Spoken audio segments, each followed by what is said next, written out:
Halte au déclinisme, halte au masochisme, il est temps de promouvoir le fabriqué en France. Dans notre pays, il y a des savoir-faire formidables, il y a des salariés qui sont bien formés, il y a une capacité d'innovation, d'invention extraordinaire, des ingénieurs, des techniciens, des ouvriers. Mais il y a des dirigeants, une élite dirigeante en tout cas, qui n'a de cesse depuis 10 ans, depuis 20 ans, de dénigrer les entreprises françaises, les savoir-faire français. Alors, dans le cadre de cette campagne, on a une petite émission qui s'appelle Fabriquer en France, dont l'objet c'est justement de mettre à l'honneur les salariés, les entreprises françaises qui innovent, qui ont de l'audace et qui font honneur à notre pays. Ça s'inscrit évidemment dans la logique du protectionnisme solidaire qui est portée par la liste aux européennes de Manon Aubry. L'idée c'est quoi? C'est qu'à un moment, l'Europe ne peut pas être l'idiot du village planétaire.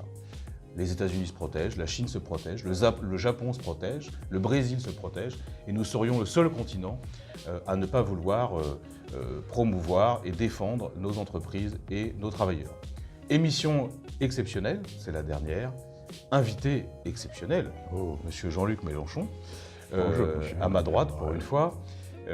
Bon, on va évoquer plusieurs sujets, mais vous vous souvenez quand même qu'on a passé en revue différents types de productions. Il y a eu bien sûr une première rencontre à Alstom qui était passionnante, parce que Alstom c'est vraiment là où tout se noue, c'est-à-dire une entreprise d'excellence, des savoir-faire incroyables, et des dirigeants qui n'ont eu de cesse finalement d'abandonner cette entreprise avec un scandale qui est un véritable scandale d'État, qui est la vente d'Alstom, une partie d'Alstom en tout cas, General Electric, et une fusion qui était en réalité une absorption heureusement avortée avec Siemens. Mais on avait vu aussi, comme vous vous en souvenez, des usines de chaussettes, la Bonal, comme quoi il y a encore des entreprises textiles en France, des entreprises qui fabriquent du meuble industriel design, Tolix, qui est victime de la contrefaçon mais qui arrive à s'en sortir. Et à l'autre bout de la chaîne, des agriculteurs bio, des viticulteurs bio, qui ont anticipé sur les pouvoirs publics la transition écologique de l'agriculture. Et d'ailleurs, ce qui était très intéressant, c'est que moi je pensais qu'en leur parlant de planification écologique, j'allais les effrayer, pas du tout. C'est d'ailleurs là qu'on voit que le peuple français est souvent en avance sur une partie de ses élites. On leur parle de nationalisation, on leur parle de planification, on leur parle de protectionnisme, ça fait plus peur à personne. Il y a un point dans ce que tu viens de dire, Emmanuel, qui me paraît important à souligner. C'est d'où vient cette mode de l'autodénigrement. Hein, je vois bien, moi aussi, quand je commence à parler du sujet, des fois il y a des gens qui sont presque indisposés parce que ça leur paraît être une forme de nationalisme. Hein. Exactement. Bon, parce qu'ils ne sont pas capables de faire la différence entre l'amour de la patrie républicaine et le nationalisme d'une manière générale. Mais dans le domaine de l'industrie, il faut bien comprendre qu'il y a une racine dans la propagande de certains secteurs du capitalisme français. Dans les années 74, autour des centristes et de M. Giscard d'Estaing, il y avait l'idée que la France devait absolument cesser d'abord de travailler pour elle-même et pour la zone européenne, mais qu'elle devait s'ouvrir sur le monde et prendre sa place dans la division internationale du travail. Ça, c'est les années 70, et ça a duré dans la forme la plus extrême dans les années 90 et le début du 2000. En quoi ça consistait? C'était l'idée, les savoirs intellectuels et la capacité d'acquérir sont ici. Le faire se fait ailleurs. Exactement. Alors on disait... c'est la division du travail, comme il disait. Et leur idée, c'était que la Chine, l'Inde et d'autres pays allaient être les ateliers concrets du monde et que nous, on fabriquerait les objets à très haute valeur ajoutée, voire on fabriquerait rien du tout. Et on a eu le modèle de l'économie de service. Ça ne veut pas dire grand-chose, mais ça voulait dire, là je te rassure, ils ne comptaient pas mettre des coiffeurs partout, hein, non. Mais des services financiers, des assurances et ainsi de suite. Et on a eu un grand patron qui est une espèce de concentré de ce que la France peut produire de pire, c'est-à-dire un mélange de hauts fonctionnaires qui deviennent des patrons du privé avec une mentalité que l'on connaît, qui avait dit, son but c'était d'avoir une usine sans murs et sans ouvriers. Patron d'Alcatel à l'époque. Voilà. Tu vois. De sinistre mémoire, parce que c'est un fleuron français de la basse tension qui a été passé par-dessus bord. Et notamment avec les machines qui servent à poser les câbles en mer, tout ça a été vendu à Nokia en même temps. Et dans l'affaire de Sturuk, puisque tu l'as nommé, non, c'est pas toi qui l'as nommé. Si, je viens de le nommer. Il était très représentatif du patronat de cette époque, et c'était le rêve d'être tous Nike. Nike, Ouais. c'est une boîte qui disait, nous, on ne fait pas de chaussures, on a des dollars et une licence. C'est-à-dire, n'importe qui peut fabriquer du Nike à condition de respecter les normes de production et d'accepter d'être très mal payé. C'était ça leur rêve. Et tout le capitalisme de ces 20 années-là a passé son temps à essayer d'externaliser. Alors, ça peut correspondre aux intérêts du capital, il faut quand même bien l'admettre. Ça peut être plus rentable, ça peut lui rapporter des dividendes plus élevés. J'achève. Ce qui se perd au passage, c'est quelque chose dont eux n'ont aucune idée. Parce que pour un libéral, le marché va allouer la ressource au bon endroit. Mais ils oublient un facteur, le facteur humain. Or, produire, c'est un facteur humain. Les machines ne produisent pas toutes seules. Personne, le capital ne travaille pas. La seule personne qui travaille, c'est le salarié. Et à partir de là, tout ce qui est humain, tout ce qui est qualification, connaissance, entre en ligne de cause. Là, nous parlons d'Alstom. Je vais donner l'exemple d'une boîte, c'est GE, qui était autrefois Alstom, à Grenoble. C'est une entreprise qui fabrique des turbines, c'est des grandes roues qu'on met dans les barrages. Ces roues fonctionnent avec des pelles qui ont une forme particulière, des pelles fortes, ça s'appelle une pelle, tu vois, c'est une coupole où la flotte descend et fait tourner. Il faut un angle, il faut ceci, il faut cela, c'est quasiment du cousu humain. Cette entreprise était tellement efficace que non seulement elle a équipé tous les barrages français, mais 25% des barrages du monde ont une roue pelle forte fabriquée par des Français. Quand je suis allé les voir, parce qu'elle est devenue GE entre-temps, General Electric, je dis au gars, ça fait longtemps que vous bossez ici? Et le type me répond, oui, 120 ans. Et il voulait me dire, dans cette entreprise, ça fait 120 ans qu'on produit ça et on se transmet le savoir. Parce qu'y compris à l'intérieur de la qualification, du savoir, il y a le savoir abstrait, une partie du savoir concret, c'est-à-dire comment je m'y prends, comment le matériau doit être traité, etc. Puis l'évolution de ce savoir concret, en même temps que les machines changent. Hein, parce que les machines changent, et peut-être que ça change lentement dans l'industrie lourde, mais ça change aussi. Donc ce qu'ils ne voient pas, c'est qu'en cours de route, ils perdent l'essentiel, c'est-à-dire les êtres humains. Et ça, tu ne fais pas machine arrière après. Il ne suffit pas de claquer dans les doigts et dire hey, « j'ai des payes à proposer » pour que surgissent les gens qui savent le faire. Et pour un gouvernement comme le nôtre, il est absolument décisif d'avoir dans le pays la réserve de savoir-faire, de qualification qui va nous permettre de reprendre tout ça à zéro, parce que figure-toi que la planification écologique et la transition écologique de l'industrie, ça va être quelque chose. Hein. Ouais, mais c'est en ça que c'est exaltant. Ah Je bah oui. reviens quand même sur le panorama que tu dresses d'abord. Dans ces errements des capitalistes depuis les années 70 qui se sont en effet accélérés au moment de la révolution conservatrice, il y avait cette idée complètement absurde en réalité. Parce qu'il faut toujours rappeler que ces gens-là n'ont pas un comportement rationnel. Que ce soit les marchés ou les capitalistes, ils n'ont pas forcément un comportement rationnel. Cette idée qui était la leur, selon laquelle nous, on avait la haute valeur ajoutée, la capacité d'invention, et que le reste du monde allait être un atelier, c'était quand même totalement déconnant. Pourquoi? Parce que la Chine, l'Inde, ils sont aussi intelligents que nous. Et eux-mêmes... Ouais, ils sont là depuis plus longtemps. Hein. Oui, alors ça nous amènerait trop loin, ça nous amènerait à 3000 ans, voire plus, avant notre ère. Mais évidemment, eux aussi se sont mis à inventer, à se mettre sur le marché des nouvelles technologies, des hautes technologies en tout cas. Et il y a eu une sorte de panique des capitalistes, mais qui n'ont pas su trouver de réponse adéquate, à part peut-être cette nouvelle religion, qui est la religion officielle aujourd'hui de l'Union européenne, qui est celle du libre-échange. L'idée, c'était qu'il fallait absolument intensifier les échanges commerciaux, que c'était finalement la dernière façon de créer de la croissance dans leur logiciel.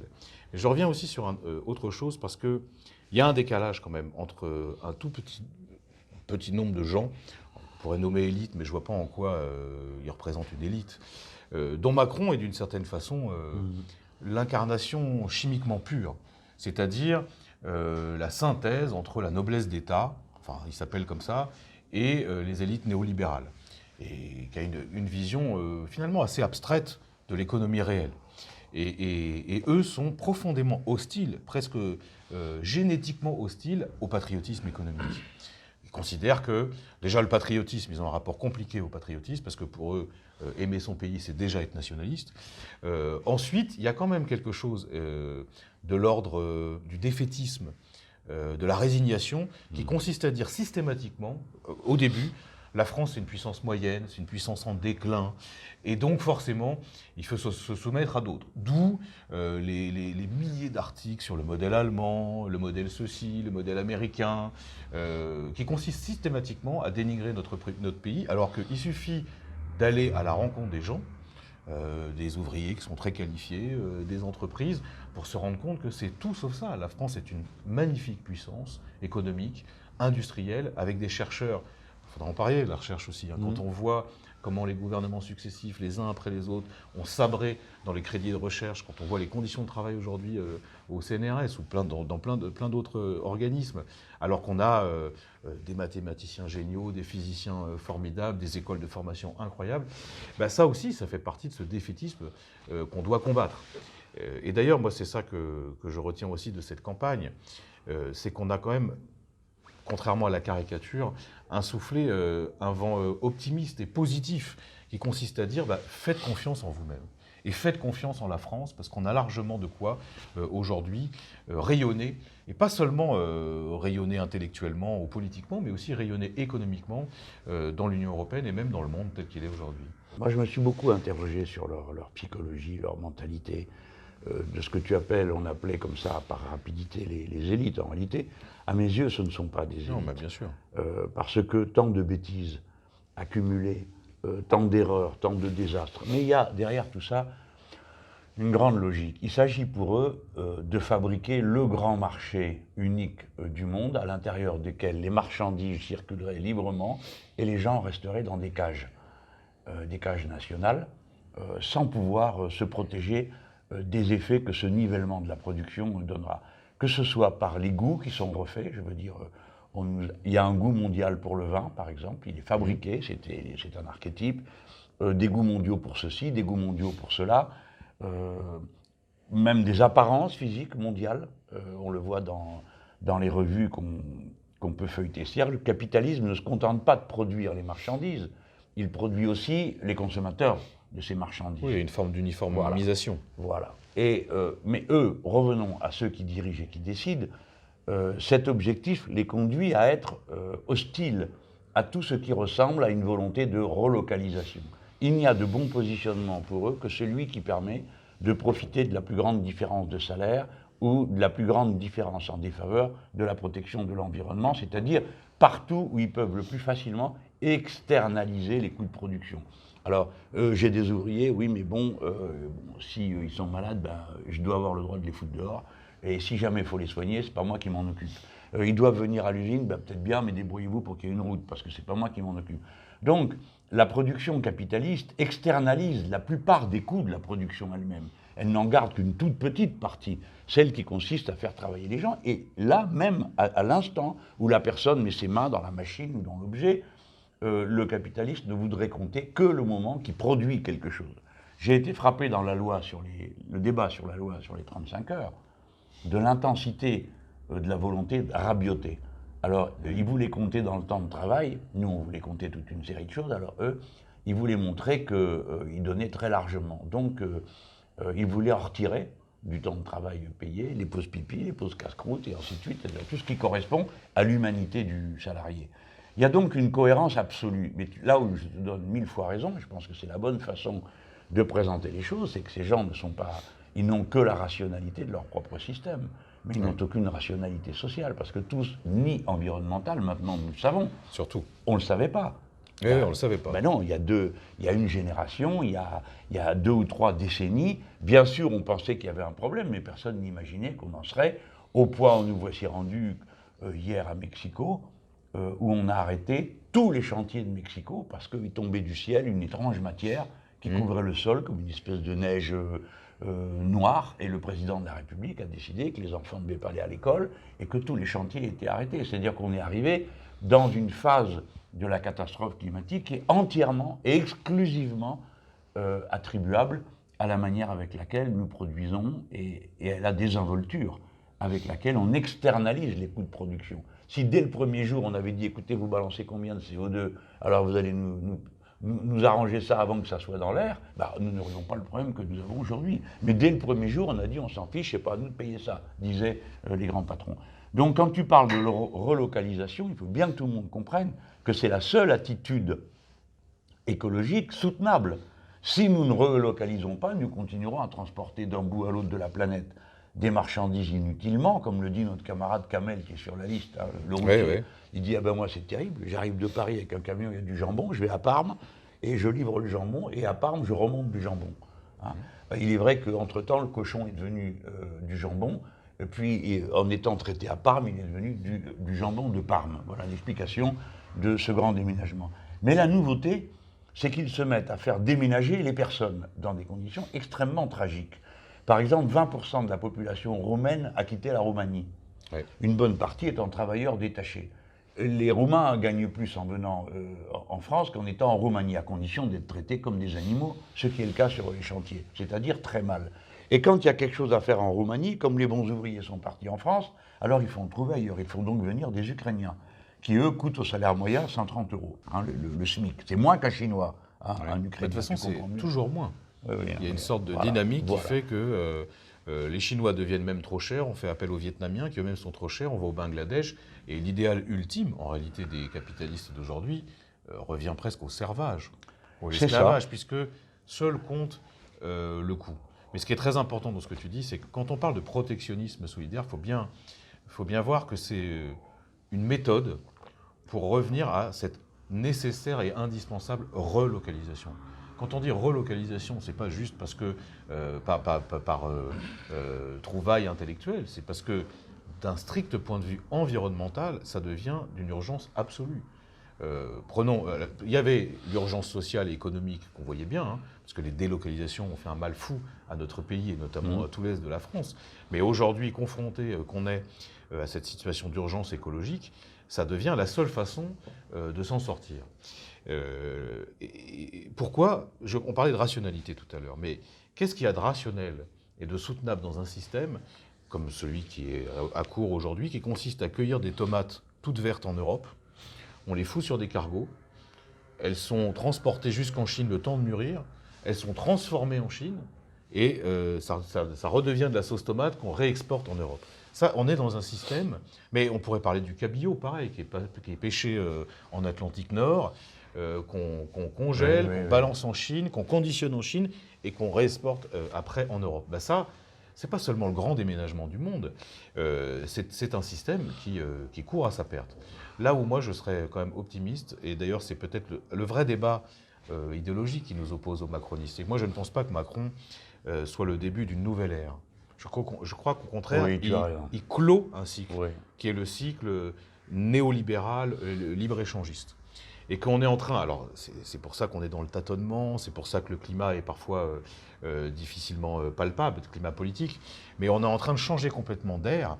Et d'ailleurs, moi, ce que je trouve intéressant dans cette campagne, c'est que d'une certaine façon, les thèmes que tu avais portés, par exemple, en 2012, même en 2017, qui semblaient parfois marginaux ou en tout cas minoritaires, sont en train d'acquérir une forme quasiment hégémonique. Je disais tout à l'heure en plaisantant, quand on parle de planification avec les gens, en réalité, à l'exception de quelques éditorialistes et quelques dirigeants d'entreprise, ça ne choque plus personne. Et même la nationalisation. Enfin, regardez ce qui se passe, qui est quand même quelque chose de très important. Sur tout le débat autour des privatisations, les barrages, Aéroport de Paris, Française des Jeux. Le fait d'arriver à fédérer des gens aussi différents sur la question de la privatisation d'Aéroport de Paris, qui disent non, ça c'est pas possible. Il faut continuer à ce que ça soit dans le patrimoine public. Mais ils vont même plus loin quand tu discutes avec les gens. Et j'ai envie de dire, même les gens de droite. Ils te disent, les autoroutes, c'est un tel scandale, c'est la telle illustration de la vieille thèse socialisation des pertes, privatisation des profits, que les gens, ils en ont marre, ils disent, mais il faut que ça revienne dans le patrimoine public. Et donc, des thèmes qui pouvaient paraître presque marginaux, protectionnisme, nationalisation, planification, reviennent vraiment au cœur des préoccupations des gens. Ça, c'est quand même très encourageant pour la suite. Dans ce que tu dis, le point sur lequel moi j'insisterai, et bien sûr je suis d'accord avec ta présentation, c'est quand on fait le bilan global de ce que la forme du capitalisme de notre époque détruit. Nous évoquons les travailleurs épuisés, en burn-out, mal payés, avec toutes les conséquences que ça a. Nous évoquons la catastrophe climatique qui est entretenue par des pratiques irresponsables. Mais regardons quelque chose à quoi peut-être on ne pense pas assez, c'est la destruction d'intelligence. Parce que de faire de tout une marchandise, y compris du savoir, démanteler l'État, avoir de la recherche cette vision grossière, tu sais, de ces plaisanteries de rustres, qui disent vous avez assez cherché, maintenant il faut trouver. Qui considèrent que la recherche est d'abord de la recherche pratique et ont à l'égard de la recherche fondamentale un mépris absolu. Mais la recherche fondamentale, ce qu'elle a de choquant pour un capitaliste, un productiviste, c'est qu'il faut bien le comprendre. On ne sait ni ce qu'on cherche, ni même ce qu'on va trouver. On avance, il y a quelque chose de poétique dans la recherche fondamentale. On va d'une énigme à l'autre, et des fois on trouve chemin faisant, réponse à une question qu'on ne se posait pas, alors qu'on est en train d'en chercher ailleurs. Et il faut accepter ça, parce que tel est l'esprit humain. Mais si on casse ça, si on casse cette chaîne de transmission entre les générations, qui fait que ce phénomène qui est typiquement et profondément humain, anthropologique, est la culture cumulative. C'est-à-dire vous accumulez en vous des savoirs, et puis de ça, il sort un jour ou l'autre une goutte d'un produit que vous ne connaissez pas. Et qu'on coupe à l'intérieur de l'individu, parce qu'on le soumet à des normes de production qui ne sont pas les siennes, alors on va diminuer la capacité d'invention de l'humanité. Je vais prendre l'exemple de Sanofi, qui est une boîte qui a été créée à partir du démembrement de la pétrochimie française. Et Sanofi, il n'y a pas longtemps, s'est vu muni de 2 PDG extrêmement guerriers, et maltraite tout le monde, évidemment, par rapport à ses objectifs. Un jour, j'étais à une manif, marche à côté de moi un gars, et je lui dis, vous avez bossé longtemps? Il me dit, ah oui, moi j'ai fait toute ma carrière là-dedans. Et alors, qu'est-ce que vous faisiez? C'est moi qui ai trouvé la molécule qui dissout les caillots sanguins. Ce type a dû sauver, je sais pas, peut-être 400, 500 000 personnes dans le monde. Et il était là, et je lui dis, ça vous a bien payé? Il dit, ouais, ma paye était pas mal. Je dis, ils vous ont donné un petit quelque chose? Il me regarde. Il me dit, mais non, pourquoi faire? Je faisais mon boulot. Voilà quelle était sa façon de voir. Dorénavant, c'est plus comme ça que ça se passe. On vient, les chercheurs sont là, et ils posent, on leur dit, bon, vous faites quoi, vous? Moi, je cherche une molécule pour quand on a mal au genou. Bon, d'accord, combien de temps ça va prendre? Il y en a au moins pour 4 ans. Combien de temps pour être mis sur le marché? Oh, il y en a au moins pour 3 ans, 7 ans. L'autre à côté. Ben moi, je cherche une molécule pour que les cheveux blancs, quand on les nettoie, ne deviennent pas jaunes. Combien de temps ça peut prendre? Oh, ça va pour aller bien loin, hein. Il y en a pour 1 an. Combien de temps faudra pour le mettre sur le marché? 6 mois. 1 an, 6 mois. Donc c'est là que va l'argent. Ben oui. Et toi, là-bas, tu cherches autre chose, c'est plus notre affaire. C'est ça. Donc, on oriente l'inventivité humaine, on oriente le sens de la découverte et de la recherche, et quelque chose est perdu. Je vais prendre un exemple français de ce qui pourrait se perdre. On a trouvé un petit pot en fer sur une plage des Landes. Il avait 2800 ans. C'est pas mal. Avant notre ère. Il lui a fallu le temps d'arriver du point de départ, qui est là-bas, à mon avis, en Irak. D'accord ? Il lui a fallu plus de 1000 ans pour arriver sur cette plage. Pas l'objet lui-même, le savoir-faire. D'accord ? Aujourd'hui, en 2 heures ou en 3 heures, on ferait des pots dans une matière nouvelle parce qu'on a l'Internet, parce qu'on a les machines qui copient en 3D. Ce qui signifie que l'humanité est à la veille de se soulager d'une manière extraordinaire des difficultés qu'elle rencontre, parce qu'elle peut mettre à contribution l'inventivité, la Terre entière, dans un délai de rapidité absolue. Donc, je partage ton optimisme, mais il faut que sa base soit restaurée. Il faut donc que l'être humain soit restauré dans tout ce qu'il est, dans tout son potentiel, plutôt que limité à sa capacité de consommateur préfabriqué de marchandises dont il n'éprouvait pas le besoin, mais qu'on vient lui suggérer. Parce que, pour terminer sur mon anecdote, ça n'a aucune espèce d'importance que les cheveux blancs soient plus ou moins blancs ou plus ou moins jaunes. Par contre, il y a une très grande importance à ce qu'on puisse réfléchir librement à la façon de produire quelque chose qui fasse qu'on arrête d'avoir mal au genou. Et c'est là qu'on en revient à la confrontation politique. Parce que moi, je pense qu'il y a quand même un certain nombre d'actes, d'accusations que nous devons dresser contre Macron, contre la droite française et même une partie des socialistes. L'état de la recherche publique, tu faisais allusion, et c'était très beau et très juste, à la recherche fondamentale. Et d'ailleurs au caractère éminemment, poétique Et il y a de la poétique dans les mathématiques, il y a même de la poétique dans la sismologie, et en même temps, ça aboutit à... Il y en a qui disent qu'il n'y a que de la poésie dans les mathématiques, mais là, c'est aller un peu loin. Hein. Je suis pas sûr quand même. Enfin bon, j'ai des souvenirs qui sont de plus en plus lointains, mais il y a quelque chose de... Des maths ou de la poésie? Non, la poésie, c'est quotidien. C'est les mathématiques, c'est lointain. Mais non, mais il y a des textes très beaux dans l'Antiquité hein, qui filent la comparaison entre la mathématique et la poésie. Mais au-delà de ça, quand on voit, depuis Sarkozy en gros, hein, toutes les coupes drastiques dans les budgets de la recherche, d'ailleurs ça ne s'est pas amélioré avec Hollande, au point que moi j'ai beaucoup d'amis qui sont au CNRS, soit en physique, soit en maths, soit en informatique, soit en chimie, des gens qui sont extraordinaires. Et d'ailleurs, faut savoir leur rendre hommage, parce que moi, quand j'ai des copains à qui des boîtes privées proposent 3, 4, 10 fois plus de salaire pour aller bosser chez eux, et qui disent non, moi je continue, parce que j'ai le sens du service public, parce que l'intérêt général, ça construit ma vie, quand même, il faut leur rendre hommage, hein, parce que en ce moment où la fonction publique est à ce point attaquée, oui. Ça, c'est quand même un combat pour nous aussi prioritaire. Mais je reviens sur la confrontation politique, et je reviens sur l'exemple d'Alstom. Là, quand même, il est temps de dire on accuse, nous accusons. Et nous accusons notamment M. Macron. Parce que ce qui s'est passé à Alstom, et moi je connais bien le site de Belfort, mais on pourrait parler des autres, quand on voit un site à ce point stratégique pour l'économie française, je dis bien un secteur clé, quand je vois l'excellence des savoir-faire, c'est quand même, on avait une boîte parmi les plus inventives au niveau mondial, qui est bradée aux Américains, dans des conditions hyper louches, parce qu'on sait aujourd'hui... C'est là sur la base d'un chantage. Et tout ça est sur la base d'un chantage, avec l'idée d'extraterritorialité du droit américain, dont il faudrait quand même un jour, à un moment, que l'Europe combatte.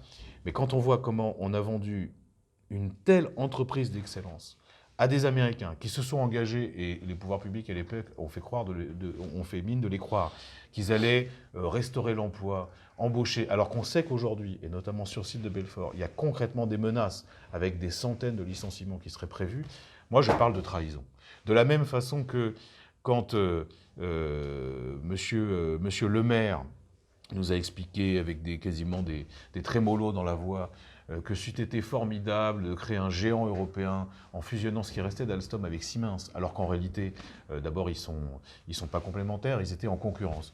Que par ailleurs, ce que fait cette branche-là d'Alstom marche très bien. Eh bien, là aussi, c'était un abandon en race campagne. Et moi, ce que je reproche, et on devra le dire avec force dans les mois et les années qui viennent, ce que je reproche à ces dirigeants, c'est d'avoir abandonné des pans entiers de nos savoir-faire et de nos industries. Et ça, c'est très grave. Ouais. Et ils ne s'en sortiront pas comme ça. Non, je pense que c'est leur motivation qui doit être interrogée. Parce que sur Alstom, tu as mille fois raison de rappeler, ils pleurnichaient parce qu'on n'a pas pu... L'opération s'est faite comme ça. Ils ont donné une partie d'Alstom à General Electric en disant General Electric travaille en France, c'est une boîte française, elle va très bien. Résultat, General Electric aujourd'hui est en difficulté et en faillite. Alors on peut quand même ricaner parce qu'elle va mal, parce que le marché des turbines va mal dans le monde. Et que la partie d'Alstom qu'on lui a refilée, c'est justement les turbines. Mais nous, les Français, les turbines, ça nous concerne de très près, parce que ce sont des machines extrêmement précises, ça serait quasiment au micron, de toutes les tailles, mais il y a... Nous, on est pour arrêter avec le nucléaire, mais en attendant, les turbines qu'on met dedans, on veut mieux pouvoir savoir qui les fait et comment. Et jusque-là, c'était fait par Alstom, et pas que ça, hein.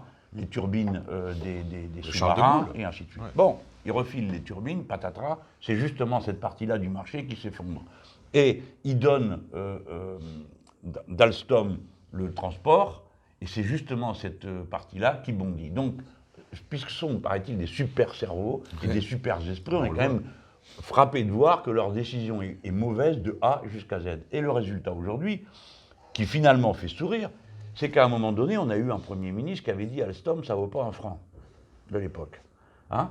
Et puis, il y en a eu un qui quand même a eu un bon réflexe, c'est M. Sarkozy, qui a décidé de mettre la main sur Alstom pour empêcher que ça en aille en morceaux. Ils ont convoqué Bouygues pour en acheter un bout. Ce qui prouve qu'on peut demander des fois aux capitalistes de faire des efforts. Oui, mais si tu veux, moi, les capitalistes, je fais le tri dedans. Il y a ceux qui sont là et qui ne peuvent pas s'en aller.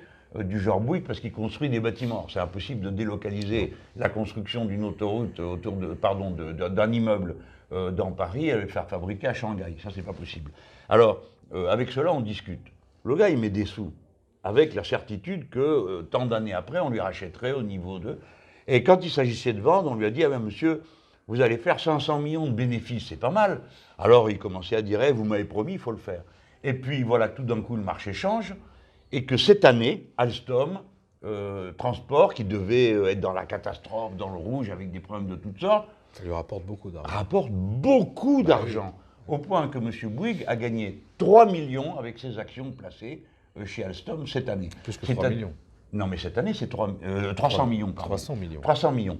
Excuse-moi, tu as raison. 300 millions. C'est une somme considérable. C'est les 2 tiers de ce qu'on lui avait promis s'il vendait tout.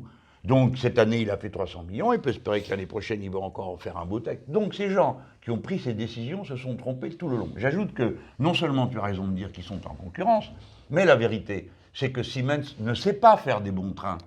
En tout cas, moins bien que Eh nous, bien, c'est sûr. non, mais clairement, le train allemand, c'est bien, ça suffit pour ce qu'ils ont à faire. Mais du vrai train qui roule très vite à 500 km/h, comme c'est le cas d'un TGV dans des conditions de pointe, faire des tramways, etc., ils ne savent pas le faire. Les Français savent le faire. Et alors, ça énerve quand on dit les Français ceci, les Français cela. Bon, on peut quand même dire d'où ça vient, non? Bon, ça vient d'ici, et encore une fois, ça fait appel à des savoir-faire. Si vous fermez l'usine et que vous la réouvrez derrière, vous ne saurez pas le lendemain faire les mêmes choses. Alors figure-toi que cette histoire, pourquoi il ne faut absolument pas lâcher Alstom? Parce que le futur immédiat, il est fait de tramways, il est fait de différents trams-trains qui vont avoir des bus-trams dans toutes les grandes villes du monde, parce que c'est où ça, ou l'apoplexie. Donc il ne faut surtout pas lâcher le savoir-faire. Et quand tu parles aux salariés, ils te disent, mais nous, la transition écologique, on participe, investissez, vous ne serez pas déçus, parce qu'on a plein d'idées, parce qu'on a déjà anticipé le truc. C'est ça qu'on fera, nous. C'est pour ça que je le dis souvent, on me dit, oui, mais vos histoires avec les PME, qu'est-ce que ça va donner? Mais les PME, c'est un cadeau pour eux, un gouvernement insoumis. Parce que le gouvernement insoumis fait de la planification écologique. Donc il prévoit, quand tu es une petite boîte, ton principal problème, c'est pas la paye de tes ouvriers, c'est de savoir ce que tu vas devenir le lendemain. Parce que si le carnet de commandes est rempli, bah, tu fais ton équilibre, t'embauches les gars ou les filles dont tu as besoin, et en avant, t'avances. La planification écologique, c'est la politique du carnet de commandes. Et donc tous les zouaves qui nous empêchent de faire ça, on les connaît, c'est les financiers. C'est une des raisons pour lesquelles, dans le programme L'Avenir en commun, il y a la limitation des pouvoirs de vote de ceux qui ne laissent pas leur argent assez longtemps dans l'entreprise. C'est pas moi qui ai trouvé cette idée, c'est l'ancien PDG de Saint-Gobain, je lui ai piqué. Pourquoi? Il dit, non, c'est pas normal, quelqu'un qui arrive, il met son fric, il prend tout ce qu'il veut, parce qu'il a le pouvoir, et puis après il repart. Si vous ne laissez pas votre argent là-dedans un certain nombre d'années, alors si vous dites, moi monsieur, je ne m'engage pas au-delà de 5 ans, très bien, vous avez un demi-pouvoir de vote. Je ne m'engage pas au lieu de 2 ans, vous avez 0 pouvoir de vote. Je m'engage pour 20 ans, vous avez un pouvoir de vote. Dans notre programme, on n'a pas dit qu'on allait tout nationaliser. Moi, je préfère pas dire les choses franchement. Parce que souvent, j'ai des amis qui nous disent « Oui, mais vous prenez des mesures et vous ne tenez pas compte du fait que ces entreprises capitalisent. » Si, j'en tiens compte. C'est la raison pour laquelle je fais des propositions pour que ce caractère capitaliste de la propriété ne devienne pas destructeur pour l'industrie. Et on trouvera des gens qui ont du capital et qui sont d'accord pour investir et investir dans la longue durée. Juste un point d'actualité, parce que tu as évoqué Saint-Gobain de façon allusive, mais il y a quand même aujourd'hui des salariés qui sont inquiets, Saint-Gobain Pont-à-Mousson. Pourquoi ils sont inquiets? C'est parce que là aussi, on prévoit d'ouvrir leur capital à hauteur de 60% aux Chinois. Les mecs fabriquent des canalisations pour toute la France. C'est quand même hyper important pour nous qui sommes attachés, y compris la question de l'eau. Et puis il va falloir tout refaire. Voilà. Donc là aussi, une bataille menée, parce qu'il y a monsieur le maire qui a déjà, mais ça c'est quand même, ça devient systématique chez lui, qui a déjà baissé les bras en expliquant qu'on ne pouvait pas faire grand-chose, qu'on avait du mal à trouver de l'argent, que finalement les Chinois étaient peut-être bienvenus. Franchement, on sait très bien ce qu'ils vont faire, les Chinois, parce qu'ils l'ont fait dans d'autres secteurs. Ils vont prendre les brevets, parce qu'en termes de recherche, là, pour le coup, on avait des ingénieurs qui étaient hyper performants, et puis après, ils laisseront tomber la boîte et ils iront fabriquer chez eux ce que nous, on pourrait plus fabriquer chez nous. Donc là aussi, il y a une bataille politique conjoncturelle, mais très importante à mener dans les semaines qui viennent. Manon Aubry, je crois, y a fait allusion, et d'autres. Il y a Caroline Siat, c'est la circonscription de Caroline. Oui, c'est ça, circo. Super député de Meurthe-et-Moselle. Là aussi, on est mobilisé parce que le fabriquer en France, c'est pas seulement faire la promotion des savoir-faire, c'est aussi être en capacité de défendre concrètement nos industries et les territoires qui sont liés à ces industries. Parce que souvent, en France, on a ce lien, qui est un lien très fort entre un savoir-faire, un territoire, des salariés. Bien sûr.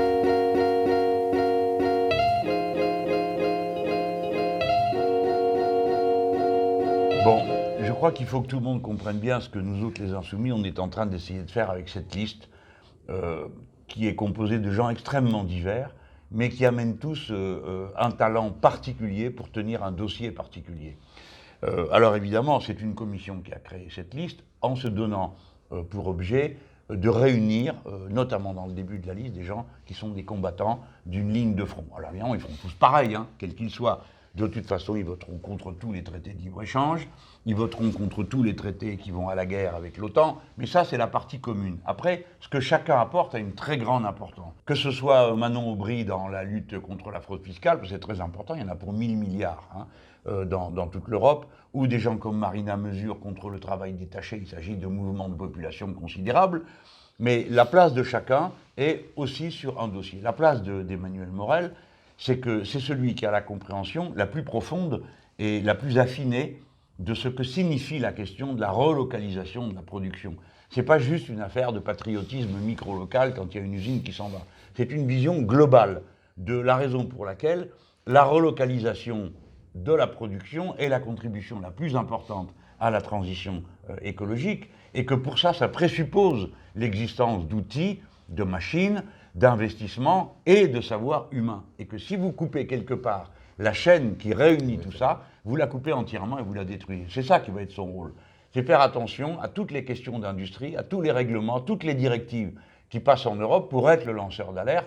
Et il faut dire les choses comme elles sont, le lanceur d'alerte et le lanceur de combat que nous aurons sur place. Après, quand il y en a un qui commence, je connais la musique, il y en a d'autres qui suivent. Au début, ils n'osent pas, ils ne savent pas tout très bien compris. Et puis, ils suivent. Quand Younous Omarjee a lancé la bataille contre la pêche électrique des poissons, franchement, la plupart d'entre nous ignorions qu'on pêchait électriquement les poissons, que c'était une catastrophe pareille, et ainsi de suite. Et le gars, il était tout seul, ou presque, avec une association. Et à la fin, il a fini par remporter le morceau. Là, ce sera pareil. Si on avait eu des députés de combat qui avaient réagi à temps lorsque le rail a été privatisé. À 25 voix près, on empêchait le paquet rail de passer. C'est pas rien quand même. Ça prouve que c'est un par un qu'il faut les mettre là. Alors un gars comme Emmanuel Morel, c'est ça qui va nous apporter, avec comme j'ai dit tout à l'heure, une connaissance qui est en plus améliorée par le fait qu'il fait partie de ces députés qui connaissent la France, qui l'ont voyagé, qui l'ont traversé dans tous les sens, qui savent comment sont faits les territoires et les gens qu'il y a dessus. Parce que vous savez, les territoires, c'est rien, c'est les gens qui comptent. Parce que le type qu'on a à la tête de l'État, lui, il n'en a aucune espèce d'idée. Ce n'est pas son problème, il n'y connaît rien, il n'a pas ce sentiment, il ne sait pas ce que c'est que d'être à l'Alstom Belfort, il n'a aucune idée de ce que ça peut être. Ce que ça peut être pour le gars ou la fille qui est, pour son fils, pour son compagnon ou sa compagne de vie. Comment c'est quand quand on te dit, et toi, tu bosses où, et que tu réponds à l'Alstom. Bon, ouf, c'est comme si tu avais une médaille. Par conséquent, on te charge de nous aider à sauver toute cette fierté bien placée pour une fois. Fierté bien placée.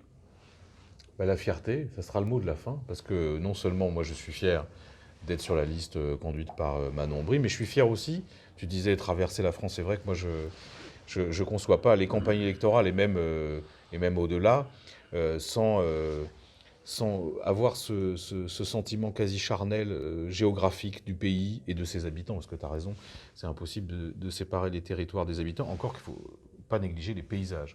Mais les paysages les paysages eux-mêmes ont été modelés au fil du temps par les habitants. Ben oui. Et il n'y a pas mieux qu'une campagne électorale pour se renforcer dans l'amour du pays. Mais l'amour du pays, c'est pas la détestation des autres, c'est juste cette fierté de contribuer à une histoire humaine qui est en évolution.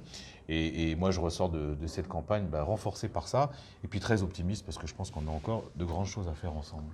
C'est clair.